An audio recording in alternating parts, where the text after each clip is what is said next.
అని. ఈ వామాకులో ఒక స్పెషల్ ప్రోటీన్ ఉందట. ఇది కిడ్నీ స్టోన్స్ రాకుండా ఎక్కువైన కాల్షియం ఇది ప్రోటీన్ లాక్కుని స్టోన్ ఫార్మేషన్ కాకుండా చేయడానికి కొంత ఉపయోగపడుతున్నదని ఇది ఇరాన్ వాళ్ళే ఇది కూడా చెప్పడం జరిగింది. అంటే దీని మీద చూడండి ఎంతోమంది ఎన్నో దేశాల వారు రకరకాల పరిశోధనలు చేశారు.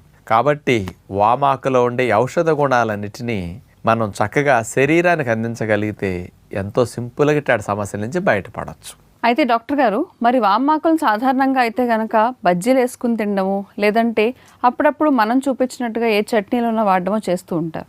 మరి అలా కాకుండా ఇంక వేరే విధంగా ఉపయోగించుకునే అవకాశం ఏదైనా ఉందా?